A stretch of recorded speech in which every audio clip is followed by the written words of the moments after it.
Halo, selamat datang di channel Kaonime, channel yang membahas tentang alur cerita manga dan manhwa. Tak usah berlama-lama lagi, langsung saja kita mulai pembahasannya. Gaspol. Di scene awal pada chapter kali ini memperlihatkan Kintian yang sedang mengendap-endap. Sembari itu dia melihat sekitarnya bahwa tidak ada panda di sekitar gua yang ia datangi sebelumnya. Dan nampaknya Kintian tidak melihat si panda tersebut. Jadi dia berpikir mungkinkah si panda itu pergi mencari makan. Dan sembari nongkrong di atas pohon diperlihatkanlah Kintian yang bergumam, "Aku penasaran apa hewan itu masuk ke dalam ensiklopedia hewan liar yang sudah kubeli tadi malam ya." Namun di saat Kintian sedang memikirkan hal itu, tiba-tiba saja si panda kembali ke sarangnya. Sembari itu diperlihatkan muncullah jendela notif di hadapan Kintian. The First Panda pertama kali muncul pada zaman Myosen akhir 8 juta tahun yang lalu. Ia hidup di tepi hutan lembab. Panda karnivora paling awal yang berevolusi dari beruang. Melihat hal itu, di sini Kintian pun berkata, pantas saja. Tapi 8 juta tahun yang lalu, di zaman Myosen, apakah ini makhluk prasejarah? Awalnya panda adalah hewan karnivora, lalu karena perubahan lingkungan yang dramatis dan berkurangnya makanan, pada akhir periode kemunculan beberapa panda mulai memakan bambu. Dan setelah jangka waktu yang lama, panda berevolusi menjadi omnivora dengan kemampuan berburu yang buruk. Oleh karena itu, jika ingin menjinakkan panda, pertama, Anda bisa mulai dengan mengganti makanannya dengan bambu dan juga rebung. Dengan demikian ini akan mengubah agresivitasnya. Proses ini membutuhkan 1 atau 2 bulan. Jadi informasi tambahan ini terkait dengan buku penjinak ya. Tapi 1 atau 2 bulan, kenapa bisa sesingkat itu? Sistem ini berbuat curang, tapi dari segi pengetahuan dia tidak pernah salah. Menjinakkan makhluk prasejarah sebagai penolong memang cukup menggiurkan. Patut dicoba. Pertama, aku harus menemukan cara agar ia tak bisa bergerak lagi. Namun haruskah aku pakai cara itu sesuai yang ada di dalam buku petunjuk? Dan setelah Kintian memikirkan hal itu, nampaknya dia membuang jauh-jauh pikiran itu sembari berkata, lupakan saja, ayo pakai kekerasan." Dan tanpa ragu-ragu Kintian pun melemparkan salah satu busurnya tepat menuju ke arah si panda. Sembari itu dia bergumam, "Aku berharap panah ini bisa merusak anggota tubuh utama yang membuatnya tak bisa pergi berburu. Dengan begitu akan mudah untuk mengganti makanannya." Dan nampaknya serangan anak panah yang dilemparkan oleh Kintian sebelumnya tertancap tepat di tubuh dari si panda. Yang sontak kali itu pun membuat si panda menjadi sangat emosi. Dan beralih ke sisi Kintian, dia kembali menarik anak panah yang ia lontarkan sebelumnya. Karena diketahui anak panah itu diikat dengan tali sebelumnya. Dan nampaknya anak panah yang bermata besi yang dibuat oleh Kintian sebelumnya berhasil melukai tubuh dari si panda. Melihat hal itu, si Kintian pun bergumam, "Oh tidak, itu membuatnya sangat kesal." Dan tanpa ragu-ragu diperlihatkanlah Kintian yang mengaktifkan skill switch citanya. Dan dengan kemampuannya itu dia pun berlari menjauh dari posisinya sebelumnya. Dan sembari itu diperlihatkanlah si panda yang mencoba mengejar Kintian dengan kecepatan penuh.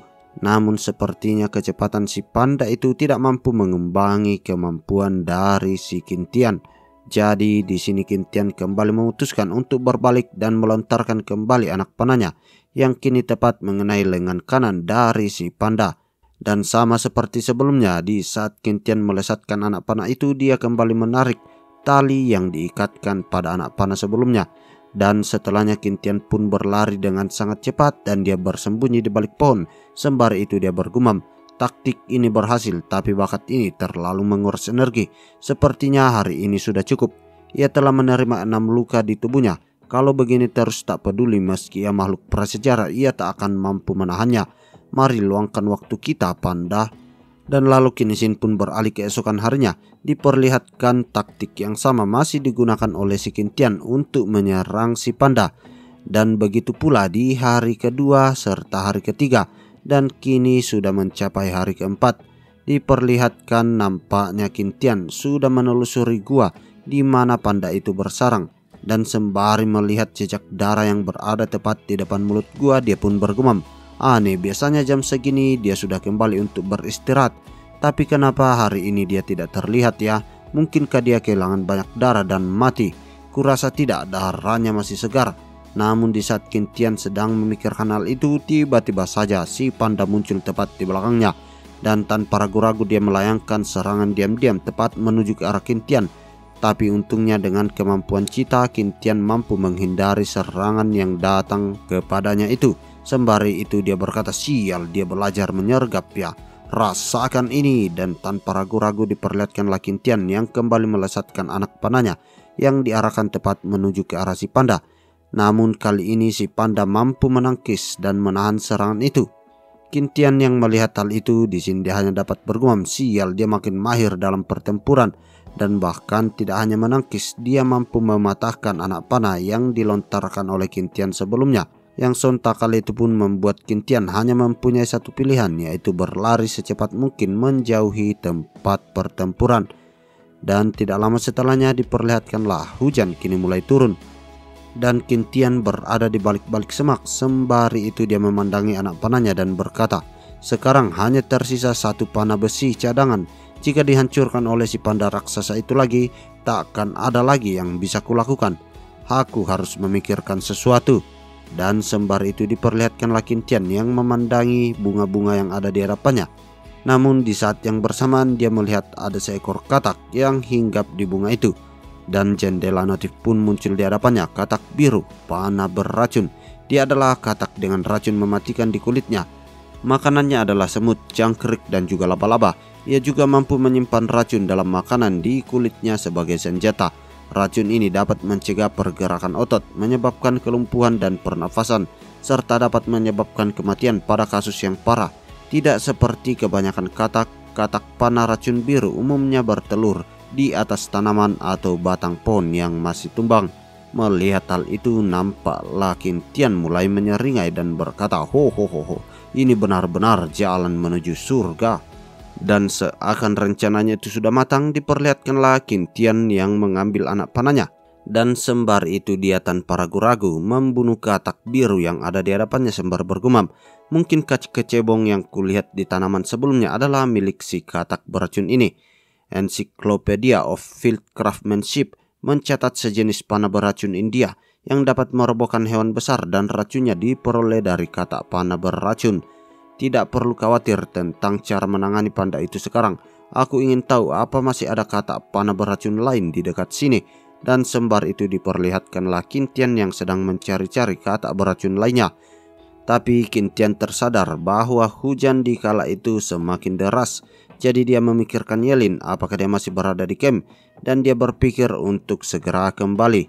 Dan tidak lama setelahnya Qin pun beralih ke malam hari. Diperlihatkanlah Qin yang sudah sampai di camp, dan nampaknya Yelin sedang menunggunya di dalam camp. Melihat kehadiran dari Qin nampaknya Yelin sangat bahagia. Dia langsung berlari memeluknya sembari berkata, Qin, kamu kembali. Syukurlah. Melihat hal itu Yelin pun bergumam, Yelin, kurasa kejadian sebelumnya masih membayanginya. Dan setelahnya Qin pun mengusap kepala dari Yelin sembari berkata, maaf, aku telah membuatmu takut. Namun dengan wajah yang memerah Yelin pun berkata, siapa bilang aku takut, aku hanya mengkhawatirkanmu. Dan sembari itu diperlihatkanlah Yelin yang menanyakan katak apa yang dibawa oleh si Qin kali ini.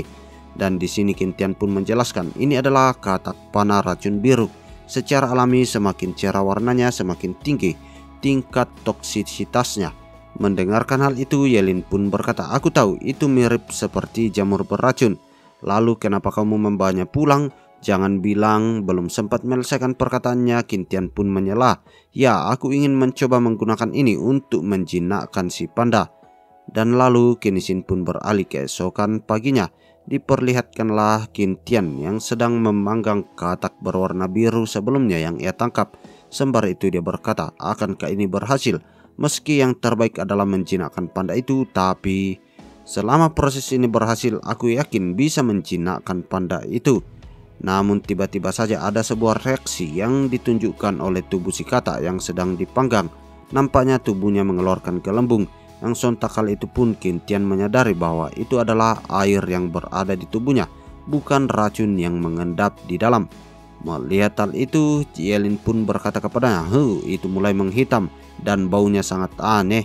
Dan lanjut diperlihatkan Qin yang kembali berkata, Ini adalah racun yang merembes dari epidemis katak panah beracun. Kurasa jumlah ini sudah cukup. Walaupun makhluk prasejarah, namun ia telah menerima banyak luka. Jika racun yang kuberi terlalu banyak dapat berakibat fatal. Dan sebelum pergi diperlihatkanlah Yelin yang memberikan sebuah benda kepada Qintian sembari berkata, "Ini aku sudah membuatkanmu sesuai apa yang kau minta." Melihat hal itu, Qintian pun mengucapkan terima kasih banyak kepada Yelin. Dan lanjut Yelin pun berkata, "Apa gunanya bola rumput ini? Bagian dalamnya basah dan juga bagian luarnya kering." Namun Qintian tidak ingin menjelaskan fungsi dan kegunaan dari bola-bola yang dibuat oleh Yelin sebelumnya. Dan tidak lama setelahnya kini diperlihatkan Qintian yang sudah berada tepat di depan mulut gua dari sarang si panda. Sembari itu dia melihat jejak yang ada di hadapannya dan berkata, "Genangan air ini dan jejak kaki juga mengarah ke dalam. Dia pasti masih di dalam sana.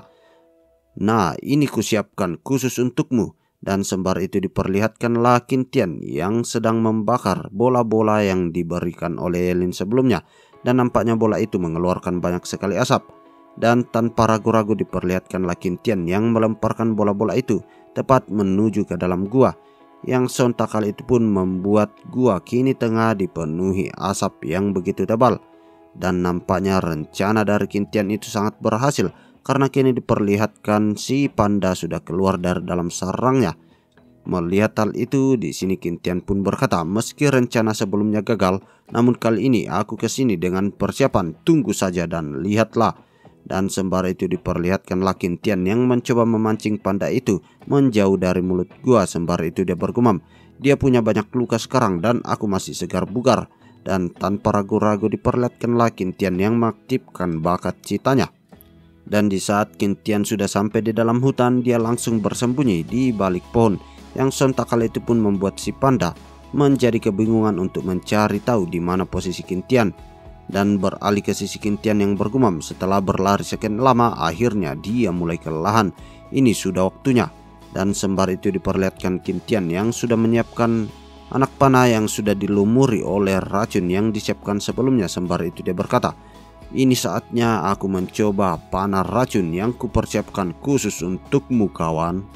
Dan tanpa segan-segan diperlihatkanlah Qintian yang melesatkan anak panah itu yang tepat mengenai bokong dari si panda. Sembari itu Qintian berkata, "Benar saja, anak panah yang terbuat dari batu kualitasnya tidak begitu bagus.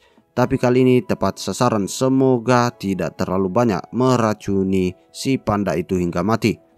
Namun di saat Qintian sedang memikirkan hal itu, posisinya diketahui oleh si panda. Dan tanpa ragu-ragu si panda pun melayangkan sebuah cakaran tajam tepat menuju ke arah Qintian. Dan untungnya Qintian masih mampu menghindari serangan itu.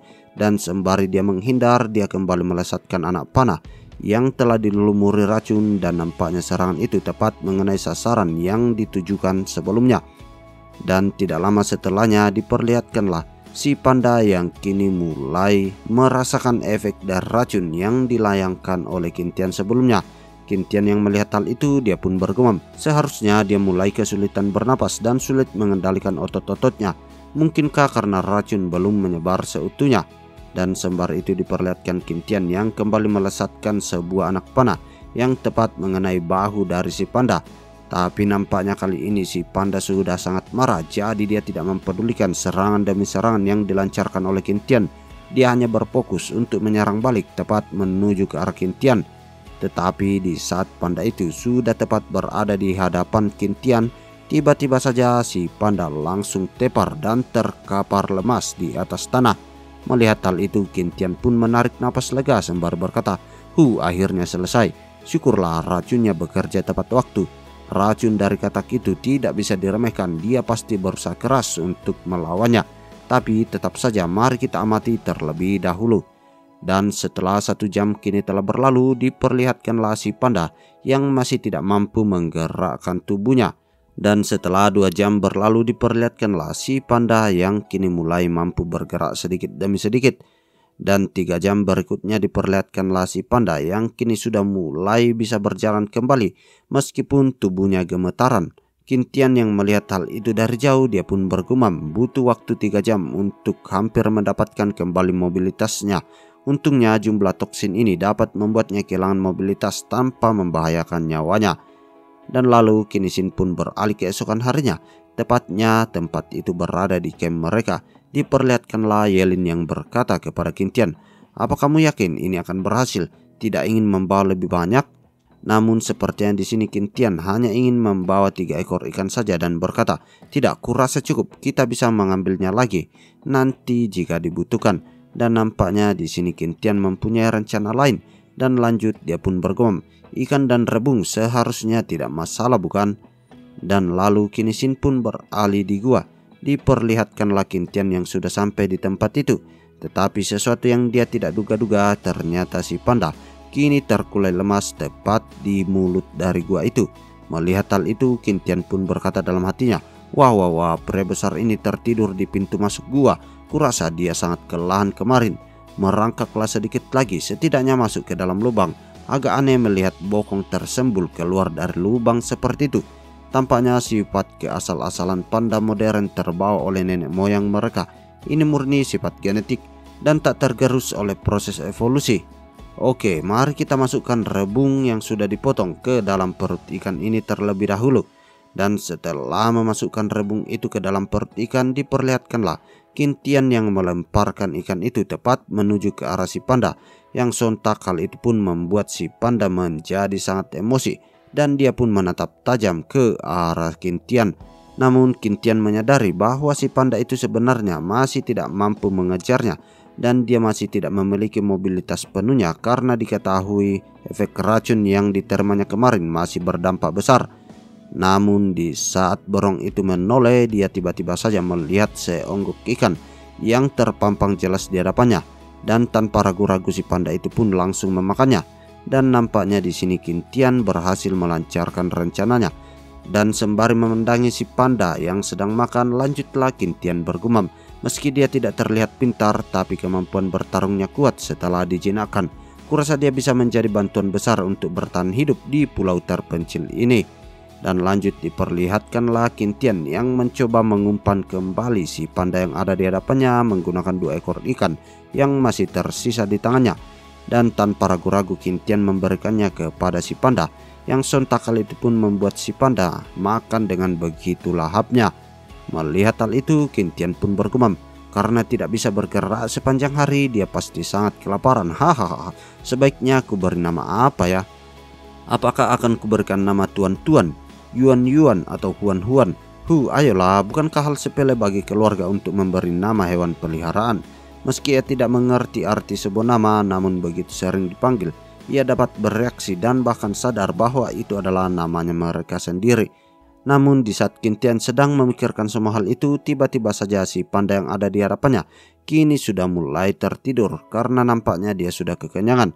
Melihat hal itu, Qin Tian pun kembali berkata, tingkahnya sangat konyol sampai-sampai aku lupa kalau dia keracunan. Apa mungkin saja ku beri dia nama Hanpi? Sudah diputuskan, namanya adalah Cipi. Dan lalu kini Shin pun beralih ke malam harinya. Diperlihatkanlah Qin Tian dan juga Yelin yang sedang menikmati sup hangat di malam itu. Dan sembari itu diperlihatkanlah Qin Tian yang berkata kepada Yelin, kalau dilihat dari perkembangannya setidaknya butuh 2 bulan untuk benar-benar menjinakkan si Hanpi. Mendengarkan nama Hanpi, di sini Yelin pun bertanya-tanya, Hanpi? Dan lanjutlah Qin Tian menjelaskan, ya itu adalah nama yang kuberikan untuk si panda, Cipi si Hanpi. Namun dalam 1 atau 2 minggu lagi. Namun belum sempat menyelesaikan perkataannya, tiba-tiba saja Yelin menyela. Namanya terdengar sangat aneh, sampai-sampai aku tak tahu harus mengeluh dari mana. Dan beralih ke sisi Qin Tian yang melanjutkan, setelah Hanpi tidak terlalu agresif, aku seharusnya bisa. Namun belum sempat menyelesaikan perkataannya, tiba-tiba saja Yelin meletakkan mangkuk makanannya, yang sontak kali itu pun membuat Qin Tian bertanya-tanya, loh kenapa kamu tidak makan? Namun dengan wajah yang begitu pucat, Yelin pun beralasan bahwa dia tidak sedang nafsu makan. Tapi di sini Qin Tian berkata kepadanya, kenapa tiba-tiba? Oh, aku tahu, jangan-jangan. Namun belum sempat menyelesaikan pemikirannya, tiba-tiba saja Yelin menyela dan berkata, tidak. Namun di sini Qin Tian terus saja mengejaknya dan berkata, ya, dia akan segera tiba. Namun sepertinya di sini Yelin masih malu-malu untuk menyebutkan hal itu. Jadi di sini Qin Tian hanya berpura-pura tidak lihat, sembari itu dia meminta maaf. Dan diketahui Yelin sedikit sensitif sekarang, mungkin karena masa haidnya akan segera tiba. Belum lagi khawatir tentang bagaimana cara mengatasinya. Dan beralih ke sisi Kintian yang mengalami benjol di kepalanya, dia pun berkata dalam hatinya, meskipun belum punya pacar, tapi aku tahu tentang hal ini. Tidak ada apa-apa di pulau terpencil dan situasinya memang agak memalukan. Dan setelah memikirkan semua hal itu, Kintian pun bertanya kepada Yelin berapa lama lagi akan tiba. Namun Yelin menjawab, entahlah. Dan lanjut dia menjelaskan siklus menstruasi seorang wanita umumnya 28 hari. Seharusnya sudah datang beberapa hari yang lalu, tetapi aku belum merasakannya sampai sekarang. Kurasa mungkin karena pekerjaan dan istirahat yang tidak teratur, atau mungkin karena alasan lain yang menunda periode menstruasiku. Namun entahlah. Mendengarkan semua penjelasan itu, Kintian pun beranggapan, kalau begitu mari kita mulai membuat kertas besok. Semoga masih sempat. Mendengarkan kata kertas, diperlihatkanlah Yelin yang menjadi bersemangat dan berkata sungguh. Dan di sini Kintian pun menjawab, tapi sudah pasti tidak sebagus kertas yang biasa kamu gunakan. Namun di sini Yelin berkata tidak apa-apa, yang penting ada. Dan diketahui kertas pertama kali muncul di dunia pada dinasti Han Barat. Tetapi kertas pada periode itu kasar dan berkualitas buruk dan tidak dapat digunakan untuk menulis. Baru setelah toko yang bernama Kailun di dinasti Han Timur meningkatkan teknologi pembuatan kertas, barulah kertas praktis dapat diproduksi. Saat itu proses pembuatan kertas sangat lama, tetapi ini tidak berarti bahwa ada banyak proses yang harus dilalui. Sebab dalam pembuatan kertas butuh waktu yang lama untuk mendapatkan pulp atau yang biasanya disebut bubur kertas. Pada saat itu, sebelum memulai pembuatan kertas akan merendam tanaman sebagai bahan baku dalam waktu yang lama, menunggu tanaman membusuk di bawah aksi mikroorganisme, kemudian mencocokkannya hingga menjadi bubur. Oleh karena itu, aku akan menggunakan teknologi modern untuk membuat pulp. Dan lalu Kinisin pun beralih keesokan paginya. Diperlihatkanlah Yelin yang masih tidur di pagi itu. Tetapi tiba-tiba saja dia terbangun karena mencium sesuatu yang sangat bau. Melihat hal itu, dia pun menanyakan kepada Kintian, apa yang sedang kau bawa itu? Namun di sini Kintian berkata, ini adalah cairan yang dikeluarkan oleh manusia. Mendengarkan hal itu sontak membuat wajah dari Yelin menjadi cukup pucat dan berkata, kamu punya hobi seperti itu? Namun di sini Kintian menjelaskan, bukan seperti yang kau pikirkan, ini adalah bahan yang digunakan untuk membuat kertas. Mendengarkan penjelasan itu, Yelin pun menjawab, aku belum pernah dengar ada orang yang membuat kertas dari air seni. Namun di sini Kintian berkata, sudahlah, ikat bambu-bambu itu menjadi bingkai persegi dan aku akan membuat tabungnya. Dan tidak lama setelahnya kini diperlihatkanlah mereka berdua sudah berhasil membuat sebuah anyaman yang dibuat seperti sebuah cetakan yang nampaknya akan digunakan untuk mencetak kertas yang dimaksudkan sebelumnya. Dan sembari memandangi tabung yang ada di hadapannya, lanjutlah Kintian berkata dalam hati, dalam teknologi pembuatan kertas modern, sebagian besar larutan natrium hidroksida yang digunakan dapat memisahkan lignin dan juga gusi pada tanaman untuk mendapatkan pulp berbahan dasar selulosa. Pulp yang diperoleh dengan metode ini memiliki serat yang panjang dan gaya tarik yang kuat sehingga tidak perlu khawatir akan menembus bagian belakang kertas. Komponen utama urin adalah urea. Setelah didiamkan beberapa lama kemudian direbus dengan api, maka akan didapatkan hidrogen. Komponen utama serbuk cangkang adalah kalsium karbonat. Setelah pemanasan diperoleh kalsium oksida dan juga karbon dioksida akan didapatkan. Dan kira-kira cara pembakarannya itu sama yang ditampilkan seperti pada scene kali ini. Melihat semua proses itu, di sini Yelin pun bergumam. Di pulau terpencil seperti ini dia bahkan sempat memikirkan cara membuat pelarut natrium hidroksida. Dia terlalu hebat. Dan sembari itu diperlihatkanlah Kintian yang berkata kepada Yelin, jangan bengong, tambahkan airnya sekarang. Dan nampaknya Yelin pun langsung melaksanakan perintah yang diberikan oleh Kintian. Dan sembari melanjutkan prosesnya, Kintian kembali bergumam, karbon dioksida dan nitrogen bereaksi cukup untuk mendapatkan larutan amonium bikarbonat. Ada bau yang sangat menyengat, reaksi kimianya seharusnya sudah dimulai. Sayangnya jika itu adalah tabung kaca, kita dapat melihat dengan tepat apa yang terjadi di dalamnya. Reaksi antara larutan air garam dan amonium bikarbonat menghasilkan endapan putih natrium bikarbonat dan larutan hidrogen klorida. Larutan hidrogen klorida yang tidak digunakan sementara dapat dituangkan ke dalam botol tembikar dan ditutup dengan rapat, mungkin berguna di masa mendatang. Dan langkah selanjutnya adalah natrium bikarbonat yang diendapkan terus dipanaskan untuk mendapatkan natrium karbonat. Tuangkan natrium karbonat yang diperoleh dengan memanaskan ke dalam air jeruk nipis dan juga diaduk. Komposisi kapur adalah kalsium oksida yang menjadi larutan kalsium hidroksida jika dilarutkan dalam air. Setelah bercampur dengan larutan natrium karbonat, ion kalsium dalam larutan kalsium hidroksida bebas dan bergabung dengan karbon dioksida menjadi endapan kalsium karbonat. Ion natrium dan ion hidroksida yang tersisa digabungkan menjadi larutan natrium hidroksida. Dan setelah semua prosesnya telah selesai, diperlihatkanlah Yelin yang nampak sangat kelelahan. Sembari menarik nafas yang lega, dia pun berkata, ini tidak mudah. Jika kita punya listrik, kita bisa langsung mengelektrolisis air garam untuk mendapatkan larutan natrium hidroksida. Mendengarkan semua hal itu, Qin Tian pun membayangkan bagaimana caranya mendapatkan petir dan berkata, kalau begitu tinggal ikat belati ke bambu, lalu masukkan ke dalam air garam dan tunggu sambaran petir. Dan setelah mereka beristirahat sejenak, Qin Tian dan Yelin mengumpulkan gulma untuk dibuat kertas di sekitar camp. Setelah gulma direndam dalam larutan natrium hidroksida dan direbus selama beberapa jam, lignin dan karbohidrat di dalamnya dilarutkan dalam larutan tersebut sehingga hanya tersisa selulosa putih. Kemudian setelah itu dibilas dengan air sungai untuk membersihkan kotoran lainnya dan hanya menyisakan endapan putih saja. Lalu tambahkan air bersih dan aduk rata untuk mendapatkan ampas. Karena saringannya terlalu besar untuk dimasukkan ke dalam panci, maka mereka berdua tidak punya pilihan lain selain menuangkan ampas sedikit demi sedikit, yang pasti memakan banyak waktu. Saat menjemur bubur kertas tidak perlu terlalu tebal, cukup tipis-tipis saja.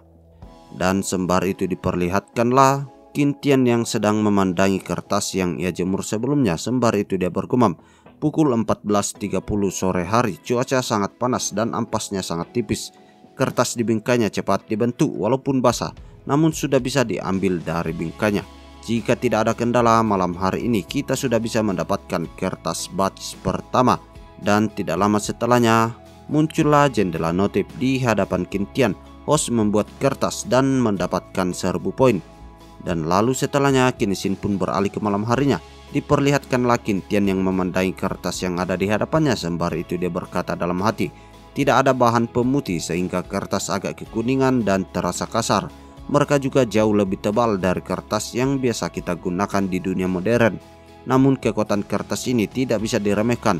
Tidak peduli bagaimana kau meremasnya, mereka tak akan sobek. Ya paling-paling keluar sedikit debu dari bubuknya. Dan setelah itu diperlihatkanlah Qin Tian yang berkata kepada Yelin, nah karena sudah banyak kertas di sini, kau tidak perlu lagi khawatir soal menstruasimu.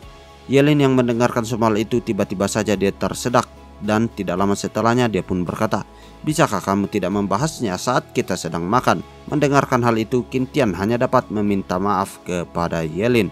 Dan kembali beralih ke sisi Yelin, dia nampak berbinar-binar. Sembari itu dia berkata, kamu benar, sungguh luar biasa memiliki kertas di pulau terpencil seperti ini. Aku tak tahu berapa banyak buku yang sudah kamu pelajari sebelumnya. Mendapatkan pujian itu, Qin Tian pun nampak gugup sembari berkata, bagaimana aku harus menjawabnya ya? Dan lalu Qin Xin pun beralih ke 3 hari kemudian. Diperlihatkanlah Qin Tian yang kembali membawa 3 ekor ikan. Dan nampaknya dia berencana kembali untuk menjinakkan si panda yang ia namai Hanpi sebelumnya. Dan sembari itu dia pun bergumam, aku tinggal di camp selama 3 hari terakhir untuk membuat kertas. Dan nampaknya kini diperlihatkan Qin Tian sudah berada tepat di mulut gua di mana si panda itu bersarang. Dan sembari itu dia pun berkata, aku tak tahu apa yang terjadi kepada Hanpi selama 3 hari ini. Dan tiba-tiba saja diperlihatkanlah Hanpi yang bangun dari tidurnya dan langsung mengerang tajam tepat menuju ke arah Qin Tian. Namun di saat Hanpi melihat sebuah benda yang dibawa oleh Qin Tian, dia langsung duduk manis. Sembari itu dia menyiapkan dirinya untuk menyantap makanan yang dibawa oleh Qintian. Melihat hal itu, Qintian pun berkata dalam hatinya, perubahan suasana hatinya sangatlah cepat. Kau mau ini, tapi ingat untuk menghabiskan semuanya, oke? Kurasa dia belum makan selama 3 hari ini. Wajar saja bila dia sangat kelaparan. Dan tanpa ragu-ragu diperlihatkanlah Qintian yang melemparkan seekor ikan tepat menuju ke arah panda. Dan dengan sangat cepatnya Han Pi langsung menangkap ikan itu. Qintian yang melihat hal itu, dia kembali melemparkan seekor ikan tepat menuju ke arah Han Pi. Sembari itu dia bergumam, kalau begini terus mungkin perlu waktu kurang dari 2 bulan untuk mengubah pola makan teman besar baruku ini. Dan setelah memberikan semua ikannya, diperlihatkanlah Qintian yang akan pamit pulang dan meninggalkan sarang dari si panda itu. Dan lalu Qintian pun beralih. 2 jam kemudian diperlihatkanlah Qintian yang menelusuri pinggir sungai. Sembari itu dia berkata dalam hatinya, seingatku jahe liar tumbuh di tempat lembab seperti tepi sungai. Aku tak tahu apa bisa menemukannya di sini ya. Sudah lama sejak terakhir kali aku mencari sumber daya sejak berusaha menjinakkan Han Pi. Namun di saat yang bersamaan tiba-tiba saja Qintian terkejut melihat sesuatu yang ada di hadapannya. Dan tidak lama setelahnya muncullah jendela notif di hadapannya. Jahe liar juga dikenal sebagai Southern Polygonatum mountain ginger, tanaman dari genus Polygonatum di Liliaceae. Tanaman tahunan tinggi kisaran 40-80 cm. Jahe yang tumbuh di alam liar memiliki siklus pertumbuhan yang panjang. Biasanya membutuhkan waktu 3 tahun untuk panen. Memiliki efek anti lelah dan menyegarkan. Merupakan salah satu obat herbal Cina yang paling umum dalam kehidupan. Dan nampaknya kini Qintian sudah berada tepat di camp. Dan sepertinya jahe-jahe yang ia dapatkan sebelumnya kini sedang dia rebus. Dan beralih ke dalam camp, diperlihatkanlah Yelin yang nampak menahan rasa sakit dari hari menstruasinya itu. Melihat hal itu, di sini Qintian bersabar memasakkan jahe itu yang nampaknya akan diberikan kepada Yelin sebagai asupan tambahan supaya dia lebih berenergi mengalami menstruasinya itu. Dan tidak lama setelahnya diperlihatkanlah Qintian yang menyapa Yelin yang berada di dalam tenda. Sembari itu dia bertanya kepadanya, apakah rasanya begitu sakit? Dan di sini Yelin pun menjawab, biasanya tidak sesakit ini kok. Dan kembali Qintian bertanya, lalu bagaimana caramu meredakan sebelumnya? Dan di sini Yelin pun mencoba menjelaskan, biasanya aku pakai sekantung air hangat lalu minum sedikit larutan gula merah dan juga telur. Mendengarkan hal itu, Qintian pun tersenyum dan berkata, maaf, tapi aku tidak punya semua itu. Hanya teh jahe dan termos buatan yang bisa kuberikan saat ini kepadamu. Tak bisakah mereka menggantikannya? Mendengarkan hal itu, sontak membuat Yelin menjadi cukup terkejut dan berkata, jahe? Dari mana kamu mendapatkannya? Dan sembari memberikan sup jahe itu kepada Yelin, lanjutlah Qintian berkata, saat perjalanan pulang aku tak sengaja melihatnya lalu memetik beberapa. Namun nampaknya di sini Yelin menyadari sesuatu saat dia melihat celana dari Qintian yang sedang basah. Dan dia mengetahui bahwa dia tidak menemukannya secara kebetulan, tetapi dia pasti mencarinya. Dan lalu Qintian pun beralih keesokan harinya. Diperlihatkanlah scene yang menjelaskan umumnya hewan liar sangat waspada dan tidak akan seenaknya menerima makanan yang mereka berikan, kecuali jika mereka benar-benar sedang lapar.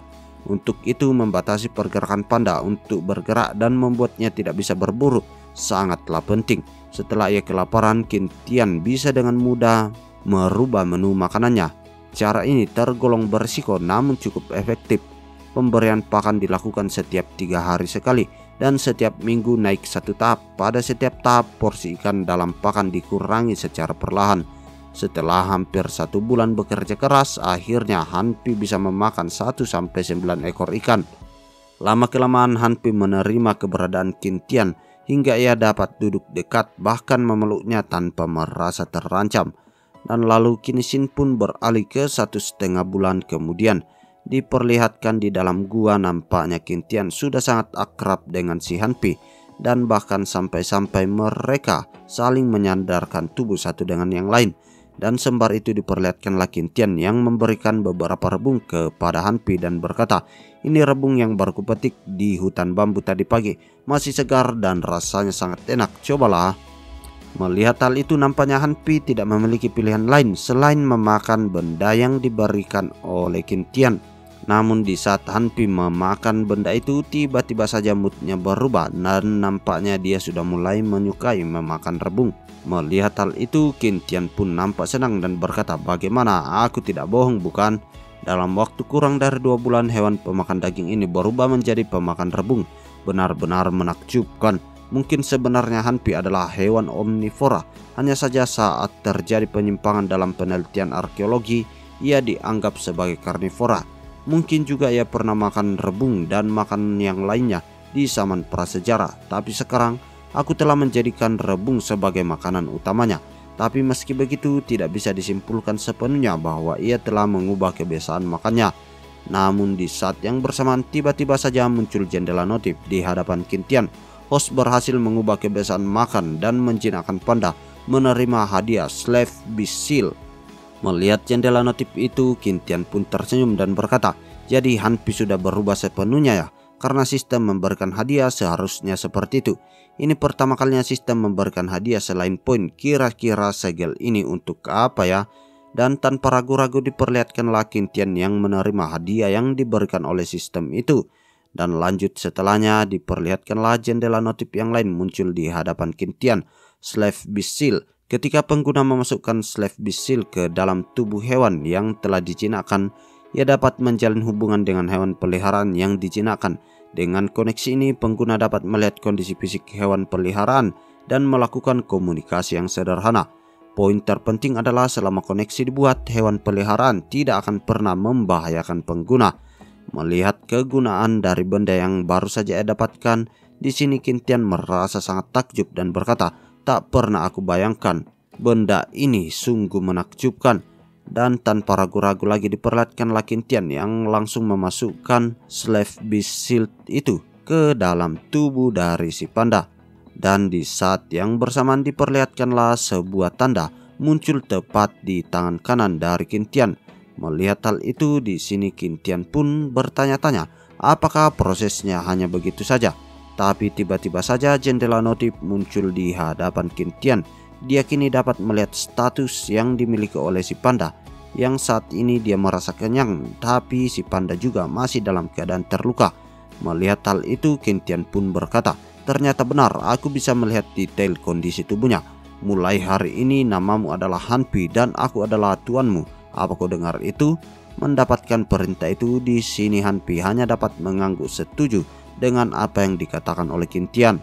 Dan lalu Qintian pun beralih ke malam harinya. Diperlihatkanlah Qintian yang sedang mengobrol berdua dengan Yelin. Dan diketahui butuh waktu yang lama untuk menaklukkan Hanpi sepenuhnya. Namun Qintian senang dengan hasilnya. Malam itu ia menceritakan semuanya tentang penjinakan Hanpi kepada Yelin. Yelin yang mengetahui bahwa Hanpi sudah dijinakkan, dia bertanya kepada Qintian apakah dia bisa pergi dan melihat panda itu juga. Dan di sini nampaknya Qintian menyetujui permintaan yang diberikan oleh Yelin sebelumnya. Dan diketahui Yelin mendengarnya dengan segera ingin melihatnya secara langsung. Dan bahkan tanpa Yelin meminta, Qintian pasti akan membawanya ke tempat Hanpi agar mereka bisa akrab dan bekerja sama di masa depan. Bagaimanapun binatang buas adalah binatang buas. Mereka akan tetap waspada terhadap makhluk yang tidak akrab dengannya. Saat mereka melihat Yelin, Hanpi menatap Yelin. Namun setelah Yelin memberanikan diri, dia mencoba mendekat dan memberikan makanan kepada Hanpi, yang sontak hal itu pun membuat Hanpi menjadi menjinak di hadapan Yelin. Strategi menggunakan makanan untuk mendekatkan hubungan sangat efektif. Hanya butuh seminggu bagi Hanpi untuk menerima keberadaan Yelin. Melihat semua hal itu, di sini Yelin nampak sangat kegirangan dan bahkan dia bisa menunggangi tubuh dari si Hanpi. Sembari itu Yelin berkata, "Qintian, bulu Hanpi sangat lembut, sangat nyaman berbaring di atasnya." Melihat semua hal itu, Qintian hanya bergumam, seperti yang ditulis dalam ensiklopedia Beast of Taming. Setelah kehabisan makan, Hanpi berubah. Kepribadian Hanpi juga berubah secara dramatis. Jika Hanpi adalah tipe serangan aktif sebelumnya, sekarang ia adalah tipe serangan pasif, sama seperti kucing, hanya saja lebih kuat namun tetap sederhana dan juga imut. Selama Yelin mendekatkan diri, Qintian meminta Yelin untuk mencoba memberinya bambu utuh, dan tanpa diduga-duga Hanpi langsung memakannya sekaligus. Bagi Kintian ini adalah kabar baik karena menemukan bambu jauh lebih mudah daripada mencari rebung. Dan lalu kini Sin pun beralih di sekitar camp yang dibuat oleh Kintian sebelumnya. Diperlihatkanlah Yelin yang nampak sedang mengerjakan sesuatu. Melihat hal itu, di sini Kintian pun menanyakan apakah Yelin sudah menyelesaikan pekerjaannya untuk menanam tanaman baru itu. Namun di sini Yelin berkata sedikit lagi. Dan sembari itu diperlihatkanlah Kintian yang membawa beberapa ekor ikan. Melihat hal itu, Yelin pun menanyakan, kenapa kau membawa-bawa ikan seperti itu? Dan di sini Kintian pun menjelaskan, oh, ini dibutuhkan setengah hari untuk berjalan dari camp ke padang rumput. Dengan metode ini mereka bisa bertahan hidup lebih lama. Aku sudah menghitungnya. Pada rumput berjarak setengah jam dari sungai dan bagian itu relatif dangkal, jadi aku tidak yakin di sana apakah ada ikan. Setelah kita pindah ke gua nanti, kita bisa beternak ikan. Dengan cara ini tidak perlu lagi khawatir tentang kehabisan ikan untuk kita bertiga. Dan tanpa ragu-ragu diperlihatkanlah Kintian yang memerintahkan kepada Hanpi untuk bangun dan kini saatnya untuk bekerja. Dan beralih ke sisi Yelin yang bertanya kepada Kintian, sepertinya hanya ini yang bisa kita bawa. Jadi bagaimana? Apa kita akan kembali lagi ke sini? Namun di sini Kintian beranggapan bahwa mereka tidak perlu kembali ke camp itu karena dia bisa membuatnya lagi di tempat tujuan yang baru. Mendengarkan semua hal itu, Yelin kembali berkata, haruskah aku membawa batu ini untuk digunakan memasak? Mendengarkan hal itu, Kintian pun menjawab, ya, sulit untuk mencari batu yang datar, bawa saja batu itu. Dan kini diperlihatkan mereka semua sudah berangkat untuk meninggalkan camp mereka. Dan sembari itu Yelin pun memandangi camp yang lama itu dan berkata, terasa berat untuk meninggalkan tempat ini ya. Mendengarkan hal itu Kintian pun berkata, bagaimanapun ini adalah pijakan pertama kita di pulau terpencil ini. Ayo pergi dari sini. Dan lalu kini Sin pun beralih ke malam harinya. Diperlihatkan mereka sudah sampai di tempat peristirahatan mereka yang baru. Dan sembari itu diperlihatkan Yelin yang memandangi langit di malam itu sembari berkata, lihat bintang-bintang malam ini cantik sekali. Ternyata foto-foto yang ada di internet bukanlah palsu. Kita bisa melihat Bima Sakti dengan mata telanjang. Keindahan semacam ini hanya bisa dilihat di pulau terpencil. Mendengarkan hal itu Kintian pun berkata, tidak juga, di kampung halamanku hampir bisa melihat hal seperti ini setiap malam. Yelin yang mendengarkan hal itu nampak ragu dan dia pun kembali menanyakan apakah itu sungguh-sungguh benar. Dan di sini Kintian pun dengan entengnya menjawab, tentu saja, tapi itu saat aku masih kecil karena kau tahu polusi sekarang membuat kita hanya bisa melihat beberapa bintang saja. Bersantailah, aku akan tidur terlebih dahulu. Mendengarkan hal itu Yelin pun berkata kepada Kintian, karena sekarang tempat tinggal kita sudah cukup layak dan kita punya Hanpi di sini, kurasa kita bisa tidur bersama. Mendengarkan hal itu Kintian pun bertanya tidur bersama. Namun Yelin nampaknya tidak mempermasalahkan semua hal itu dan berkata, memangnya kenapa? Namun Kintian kembali berkata, memangnya kamu mau jadi pacarku ya? Mendengarkan hal itu tiba-tiba saja wajah dari Yelin kini mulai memerah dan dia berkata, siapa bilang aku mau jadi pacarmu? Kakak kamu berpikir terlalu jauh. Namun sepertinya hati dari Yelin kini sudah mulai berdebar-debar. Sembari itu dia bergumam, apa yang akan dia lakukan? Jangan lakukan ini, aku belum siap.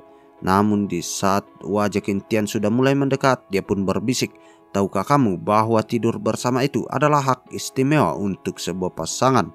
Mendengarkan hal itu sontak membuat Yelin menjadi merasa cukup malu dan berkata, bukan itu maksudku. Namun di sini nampaknya Kintian hanya bermaksud untuk menggodanya saja. Dan lanjut diperlihatkan Kintian yang berkata ngemeng-ngemeng, jangan lupa sisakan ikan asapnya nanti untukku. Dan lalu kini Sin pun beralih keesokan harinya. Diketahui pada hari kedua setelah pindah ke padang rumput, Kintian dan Yelin kembali menggali tanah di depan goa mereka. Karena tembikar yang dibawa tidak cukup, maka mereka memutuskan untuk membuatnya lagi. Dan selain membuat tembikar, mereka juga berencana untuk memperbaiki camp agar lebih layak untuk ditinggali. Dan sembari berjalan-jalan bersama Hanpi diperlihatkanlah Kintian yang menelusuri sekitar sungai. Dan dia pun bergumam, bagian sungai tempat gua berada sangat lebar, namun relatif dangkal. Meski terdapat ikan, namun yang tersebar hanya berukuran sebesar ibu jari saja. Tidak ada tempat untuk meletakkan perangkap. Mungkin aku harus pergi ke hulu untuk melihat air yang berada di sana. Seharusnya itu lebih dalam. Misalnya jika kita menggunakan bambu untuk membangun dapur atau sesuatu untuk menyiapkan tembikar dan makanan, dan juga memaksimalkan ruangan yang ada, niscaya akan membuat hunian lebih nyaman.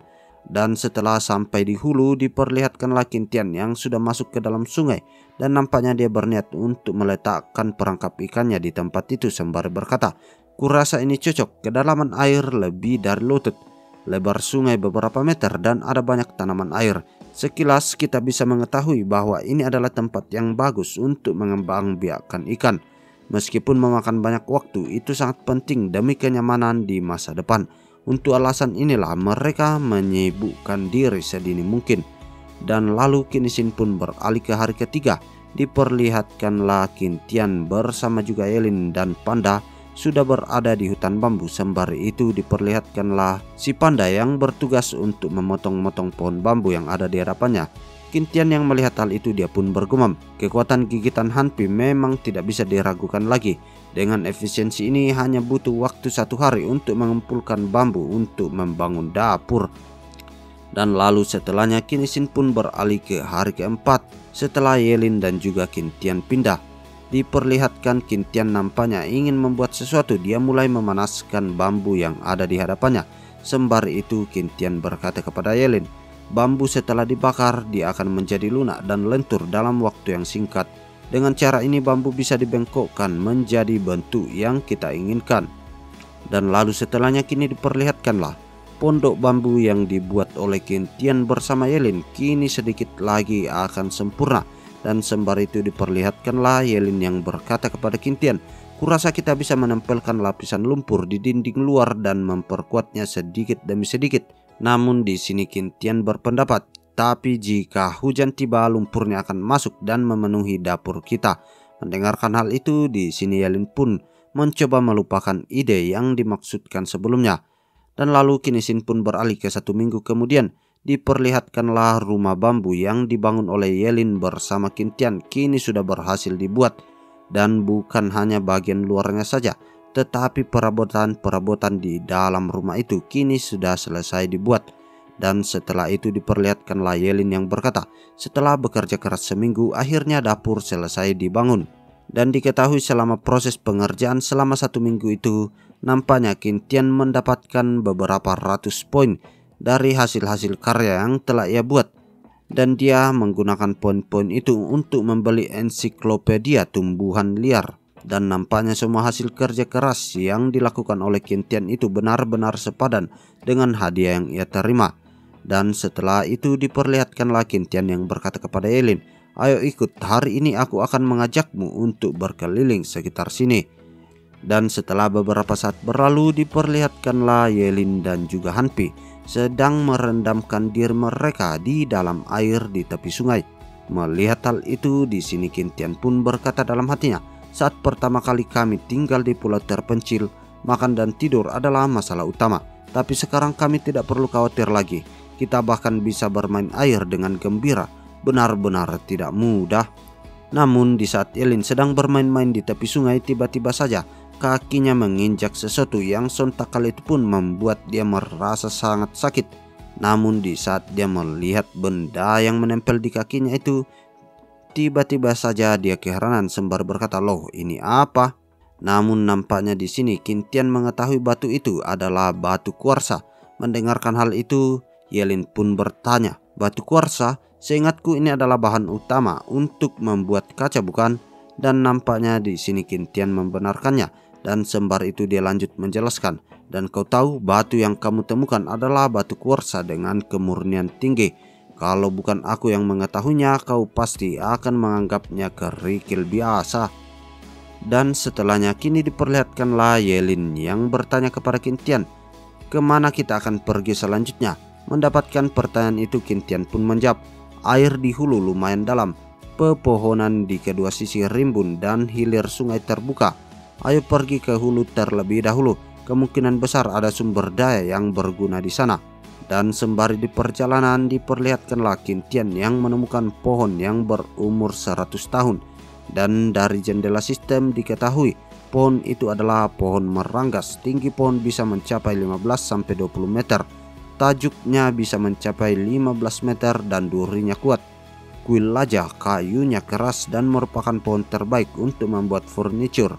Dan buahnya kaya akan saponin pankreas sehingga dapat digunakan dalam jas decocted sebagai pengganti sabun untuk mencuci. Duri-durinya dapat menyembuhkan penyakit kencing, pendarahan usus, dan lain-lain, dan memiliki banyak kegunaan lain. Mendengarkan semua penjelasan yang dilontarkan oleh Qintian, di sini Yelin pun berkata, "Seingatku saponin bisa digunakan untuk mencuci pakaian ya." Mendengarkan hal itu, Qintian kembali melanjutkan, "Nah, sebenarnya jika kamu menambahkan minyak kelapa dan air jahe ke dalam air sabun, itu bisa digunakan sebagai sampo." Mendengarkan hal itu, Yelin pun kembali berkata, "Sampo bikin rambut kering atau tidak ya?" Namun di sini Qintian pun bergumam, "Ada banyak sekali saponin di sini. Kurasa kita bisa mengambil beberapa terlebih dahulu. Menurutku dia akan membuat rambut kita lebih halus." Mendengarkan pernyataan itu, diperlihatkanlah Yelin yang memandangi rambutnya sembari berkata, "Selama ini aku selalu menggunakan sabun lemak untuk mencuci rambut.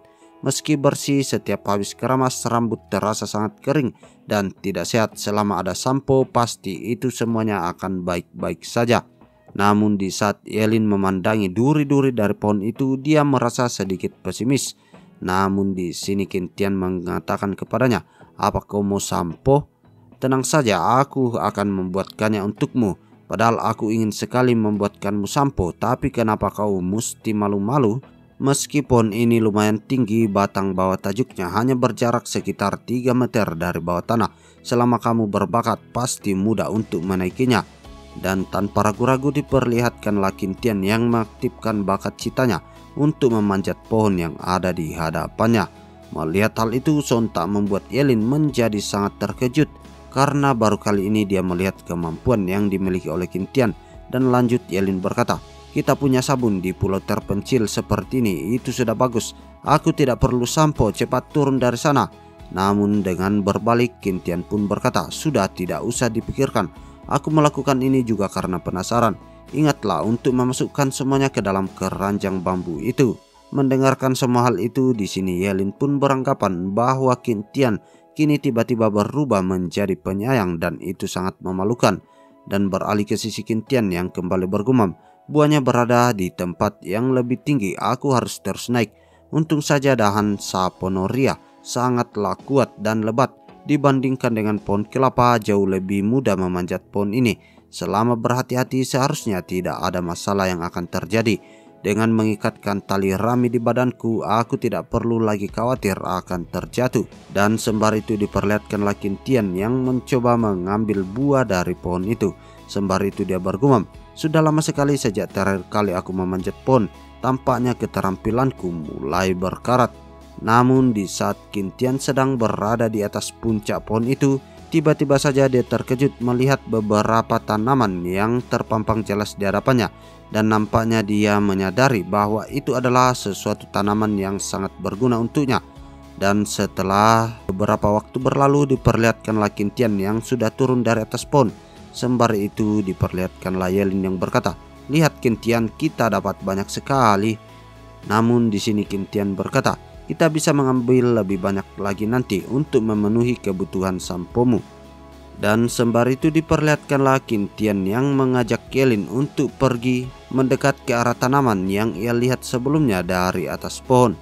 Dan tidak lama setelahnya diperlihatkanlah mereka sudah sampai tepat di hadapan tanaman yang dilihat oleh Qintian sebelumnya. Dan diketahui tanaman yang dilihat oleh Qintian itu adalah tebu. Melihat hal itu, Yelin nampak merasa sangat bersemangat dan berkata, "Sungguh, aku tidak percaya bahwa akan ada tebu di sini." Dan di sini Qintian pun berkata, "Ternyata dugaanku benar. Tapi tebu-tebu ini terasa mencurigakan. Dilihat dari area tumbuh, rasanya seperti sengaja ditanam oleh seseorang." Namun sepertinya Yelin tidak memiliki kecurigaan sedikit pun. Dia langsung menyentuh tebu itu sembari berkata, "Aku belum pernah melihat tebu dengan warna seperti ini. Bisakah kita memakannya?" Namun tiba-tiba saja tangan dari Yelin langsung tersayat oleh daun tebu yang ada di hadapannya, yang sontak kali itu pun membuat Qintian berkata, "Hati-hati, jangan sentuh." Melihat hal itu, Qintian pun berkata kepada Yelin, "Daun tebu itu sangat tajam. Jadi kita harus berhati-hati saat ingin menebangnya. Dan tanpa ragu-ragu lagi diperlihatkanlah Qintian yang menebang salah satu pohon tebu yang ada di hadapannya menggunakan kapak batu yang ia buat sebelumnya. Dan sembari memandangi tebu itu diperlihatkanlah Qintian yang bergumam. Tebu ini sedikit berbeda, berwarna merah ungu, permukaannya licin dan beratnya sangat ringan. Dan tidak lama setelahnya diperlihatkanlah mereka bertiga yang mencoba memakan tebu yang ada di hadapannya. Namun nampaknya tebu itu sangatlah keras untuk dikonsumsi. Jadi di sini Qintian berpikiran bahwa jenis tebu ini lebih cocok untuk diperas dan menjadikannya gula. Ini tidak cocok untuk dimakan. Kalau mau dimakan, lebih cocok tebu yang berwarna hitam atau berwarna kuning. Mendengarkan hal itu, di sini Yelin pun berkata, rasanya aneh, agak manis dan asam. Ini tidak enak. Dan beralih ke sisi Yelin yang melanjutkan, tebu di bulan April bukanlah musimnya. Jika sedang musimnya, maka sarinya akan jauh lebih manis. Dan sembari itu diperlihatkanlah Qintian yang ingin kembali menebang beberapa pohon tebu yang ada di hadapannya. Dan nampaknya Qintian berencana untuk membawa tebu itu untuk segera diperas dan membuat gula merah. Dan lalu kini Shin pun beralih ke camp. Diperlihatkan Qintian dan juga Yelin sedang mengerjakan sesuatu. Dan diketahui Saponaria yang biasa dikenal dengan sebutan biji Sausurea merupakan buah dari saponin yang mengandung 8 asam amino esensial dan 9 asam amino non-esensial serta memiliki nilai gizi yang tinggi. Namun bukanlah tugas yang mudah untuk mengolahnya. Kamu perlu mengeringkan saponin, mengupasnya, mengeluarkan biji di dalamnya, dan membuang kulit buah hitamnya untuk mendapatkan nasi saponin putih yang ada di dalamnya. Ini benar-benar tidak ramah bagi jari. Dan tidak lama setelahnya diperlihatkanlah Qintian yang sudah berhasil memasak nasi putih itu. Melihat hal itu, Yelin nampak sangat bersemangat dan berkata, wow, bubur ini wangi sekali. Bulirnya lembut dan ketannya halus.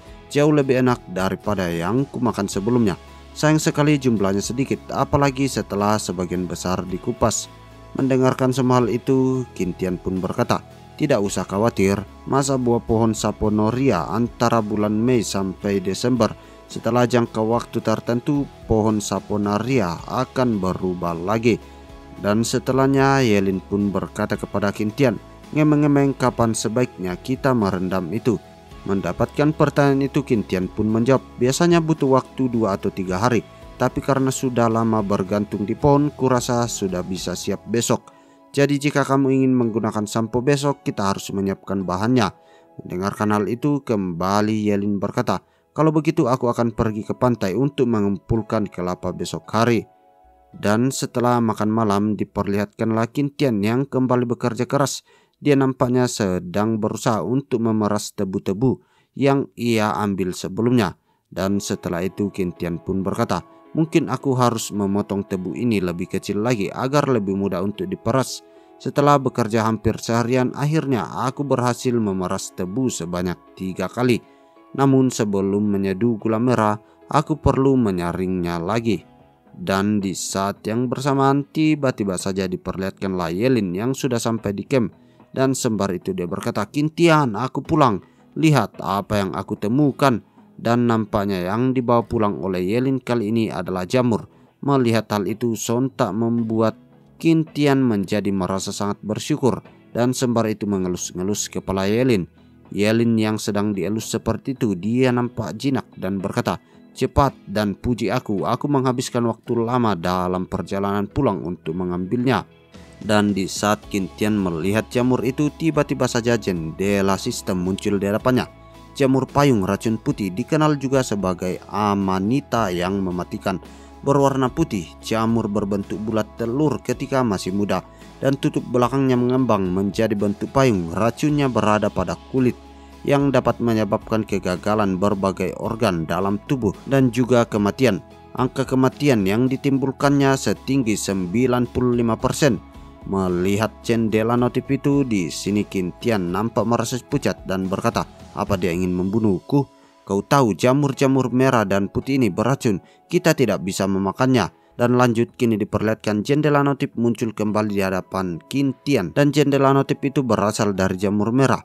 Amanita muscaria, juga dikenal dengan nama Amanita muscaria, merupakan sejenis jamur Basidiocom kota yang mengandung neutrotoksitas. Permukaannya berwarna merah cerah atau orange. Pleurotus osteratus semioval, juga dikenal sebagai jamur psychedelic, dinamai karena tubuh buahnya beracun dan dapat menyebabkan halusinasi setelah diracuni oleh manusia. Dan jamur yang berwarna kuning ini adalah jamur terompet, kuning aprikot hingga kuning telur, kaya akan protein, vitamin C, manis dan juga bersifat dingin. Melihat semua jendela notif yang muncul di hadapannya, Qintian pun berkata, jamur yang oval ini biasanya disebut magic mushroom. Meski terlihat seperti jamur enoki yang besar, tapi ini bisa membuatmu berhalusinasi. Dan yang berwarna kuning ini disebut canterelle, bisa dimakan dan kamu bisa memetiknya lebih banyak lagi jika kamu melihatnya. Mendengarkan semua penjelasan itu, di sini Yelin nampak merasa murung dan berkata, jadi cuma ini yang bisa dimakan? Kerja kerasku. Namun belum sempat menyelesaikan perkataannya, Qintian pun menyela dan berkata, Yelin, setelah beristirahat sebentar, bantu aku memetik beberapa peppermint, oke? Mendengarkan hal itu, di sini Yelin pun bertanya, apa itu bahan untuk membuat sampo? Namun Qintian menjawab, tidak, itu untuk membuat pasta gigi. Mendengarkan hal itu, kembalilah Yelin bertanya, gosok gigi dengan daun mint, apa itu maksudmu? Namun di sini Qintian menjelaskan, minyak kelapa ditambahkan dengan saponin dan juga air jahe, itu menghasilkan sampo. Tapi minyak kelapa ditambah minyak peppermint dan juga soda kue menghasilkan pasta gigi. Apa kau sudah mengerti? Mendengarkan semua penjelasan itu, Yelin nampak mudah mengerti. Dan lanjutlah Qintian mulai mengaduk-ngaduk air perasan tebu yang ia buat sebelumnya. Dan sembari itu dia bergumam, pertama rebus air tebu hingga menjadi kental dan tunggu hingga dingin. Dan sembari itu diperlihatkanlah Yelin yang kembali datang di tempat itu dan sudah membawa permintaan yang diberikan oleh Qintian sebelumnya. Dan sembari itu diperlihatkanlah Qintian yang menuangkan beberapa jahe ke dalam sebuah toples yang ia siapkan sebelumnya. Sembari itu dia berkata, gingerol dalam jahe efektif mencegah rambut rontok, merangsang pertumbuhan baru, mencegah gatal-gatal di kulit kepala dan memperkuat akar rambut. Aku akan memanaskan air hasil saponifikasi. Tugasmu mengeruk daging kelapa dan menghancurkannya. Dan sembari menuangkan larutan yang dipercaya akan menjadi sampo itu, lanjutlah Qintian berkata, butuh waktu sekitar 1,5 jam untuk merebus santan menjadi minyak kelapa. Sembari menunggu, aku bisa melakukan hal yang lain. Dan tidak lama setelahnya kini diperlihatkan Qintian sudah menyiapkan alat penyulingan. Melihat hal itu, Yelin pun berkata, bukankah ini tutup yang kubuat kemarin? Mendapatkan pertanyaan itu, Qintian pun menjawab, taruh peppermint di bawah air mendidih dengan jalinan bambu. Kau bisa menggunakan metode distilasi agar uap mengeluarkan minyak nabati dari dalam mint, mengembun di dalam tabung dan mengalir ke dalam botol Regen. Yelin yang melihat semua proses itu, dia nampak bersemangat dan berkata, wow, baunya enak dan segar. Kalau sudah terkumpul bisa juga dijadikan esensi minyak angin. Tentunya pengaruhnya tidak terlalu kuat. Dan setelah proses penyulingan telah selesai, diperlihatkanlah Yelin yang bertanya kepada Qintian, berapa perbandingan cairan sabun ini dengan minyak kelapa? Dan di sini Qintian pun menjawab 5:5 saja terlebih dahulu. Lalu setelah itu aduk rata. Setelah minyak kelapa memadat besok baru bisa digunakan. Dan sembari itu tiba-tiba saja muncullah jendela notif di hadapan Qintian. Host membuat sampo dan mendapatkan 800 poin. Host membuat pasta gigi dan mendapatkan 500 poin. Dan setelah itu Qintian pun beralih memperlihatkan Yelin yang nampak sudah tidak sabaran sembari berkata, besok baru jadi ya. Mendengarkan hal itu Qintian pun berkata kepadanya, ini kan sudah gelap, memangnya kamu mau mandi di sungai tengah malam ya? Dan lalu Qintian pun beralih di tengah malam. Diperlihatkanlah Qintian yang sedang terlelap. Namun tiba-tiba saja dia terbangun dari tidurnya. Dan dia nampak cukup sangat kaget karena mendengarkan suara tawa yang berada tepat di sampingnya. Dan nampaknya di saat Qintian melirik ke arah samping, suara itu dihasilkan oleh Yelin yang kini sedang mengigau di dalam tidurnya sembari berkata, sampo, rambutku halus, hehehehe. Melihat hal itu Qintian nampak jengkel dan berkata, itu membuatku takut setengah mati. Kukira itu adalah suara hantu. Dan tidak lama setelah Kintian terbangun, tiba-tiba saja petir menyambar dengan begitu kuat. Dan petir itu diiringi dengan tetesan hujan yang turun dari atas langit. Yang sontak hal itu pun membuat Yelin terbangun di tengah malam. Sembari itu dia bertanya kepada Kintian, "Hujan ya?" Melihat hal itu, Kintian pun berkata kepadanya, "Kamu terbangun ya?" Dan kembali Yelin berkata, "Di luar hujannya sangat deras." Dan Kintian pun lanjut berkata, "Ya begitulah." Dan setelah itu lanjutlah Kintian bergumam, "Aku jadi teringat malam yang mencekam sebelumnya." Dan tiba-tiba saja diperlihatkanlah si panda kini mulai bersiaga. Melihat hal itu, Yelin pun berkata, "Kintian, lihat Hanpi, sepertinya ada yang salah."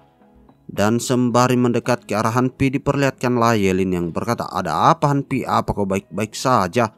Namun Kintian yang melihat hal itu nampaknya merasa was-was. Jadi dia mencoba melihat status yang dimiliki oleh Hanpi karena dia merasa gelisah. Dan di saat Kintian menyentuh tubuh dari Hanpi, tiba-tiba saja penglihatan dan ingatan yang dimiliki oleh Hanpi kini terbenam ke dalam pikiran oleh Kintian. Melihat hal itu, di sini Kintian menyadari bahwa itu semua adalah ulah babi hutan lagi. Kintian yang sudah selesai menjelaskan semua hal itu kepada Yelin, dia nampak sedang bersiap-siap untuk melakukan perburuan menggunakan busurnya. Yelin yang melihat hal itu nampak cukup khawatir dan sembari memegang kapak batu dia pun berkata, "Kintian, apa menurutmu para babi hutan itu akan muncul lagi?" Dan di sini Kintian pun menjawab, "Entahlah, tapi aku punya firasat buruk tentang hal ini. Jika mereka benar-benar muncul, tetaplah di dalam dan bersembunyi. Kita akan baik-baik saja kali ini." Dan tidak lama setelahnya diperlihatkanlah gerombolan babi hutan itu sudah datang menuju ke arah mereka. Melihat hal itu, Hanpi langsung tidak sabaran dan langsung menerjang menuju ke arah babi hutan. Tapi nampaknya di sini Kintian mencoba menenangkannya, tetapi semua hal itu sudah terlambat. Karena kini diperlihatkan Hanpi sudah mencakar salah seekor babi hutan yang datang menerjang kepadanya.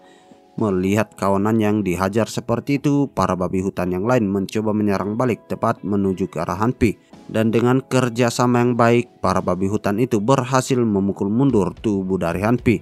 Kintian yang melihat hal itu, di sini dia nampak sangat khawatir dengan keadaan Hanpi. Sembari itu dia berkata, "Dasar bodoh, kau pasti dihajar para babi hutan itu jika kau gegabah seperti itu." Dan tampaknya babi hutan itu memiliki banyak sekali anggota dan semua babi hutan itu sudah mengepung tubuh dari Hanpi. Melihat hal itu, Kintian pun bergumam, tapi beruntung karena Hanpi menarik perhatian mereka sebelumnya, para babi hutan itu tidak menyerangku dan beralih ke sisi Hanpi yang kembali meraung sekencang-kencangnya dan mulai mengintimidasi babi hutan yang ada di hadapannya itu. Dan tanpa ragu-ragu kembali diperlihatkan Hanpi yang melayangkan sebuah serangan yang tepat mendarat di tubuh babi hutan itu. Dan kali ini bukan hanya cakaran, tetapi Hanpi juga menggigit tubuh dari babi hutan itu. Tetapi di saat yang bersamaan, tiba-tiba saja salah seekor babi hutan mencoba menyerang Hanpi dari arah belakang. Tetapi untungnya Kintian membantu Hanpi yang sedang melakukan pertarungan. Dan dengan lesatan anak panah yang tepat mendarat di leher babi hutan itu, serangan babi hutan sebelumnya tidak mampu menggapai tubuh dari Hanpi. Dan sembari berpindah posisi, lanjutlah Kintian berkata, "Panah beracun butuh waktu, aku tak tahu apa itu akan berhasil." Tapi sepertinya serangan yang dilepaskan oleh Kintian sebelumnya berhasil menumbangkan salah seekor babi hutan itu. Melihat hal itu, Kintian pun bergumam, "Karena kugunakan beberapa kali untuk menjinakkan Hanpi, sekarang hanya tersisa 4 lagi panah beracunku itu. Aku harus memastikan semua anak panah ini mengenai target." Dan tanpa ragu-ragu diperlihatkanlah Kintian yang melayangkan serangan demi serangan yang tepat mengenai 3 babi hutan yang ada di hadapannya. Dan nampaknya semua serangan yang dilancarkan oleh Kintian itu berhasil menumbangkan babi hutan yang menjadi targetnya sebelumnya. Tetapi di saat Kintian kembali melesatkan anak panah, diperlihatkanlah salah seekor babi hutan menyadari keberadaan Kintian dan dia langsung melirik tepat menuju ke arah Kintian berada. Dan ya, itu adalah akhir dari part kali ini. Kalau begitu sampai di sini dulu ya Mas Bro. Salam Kaonime.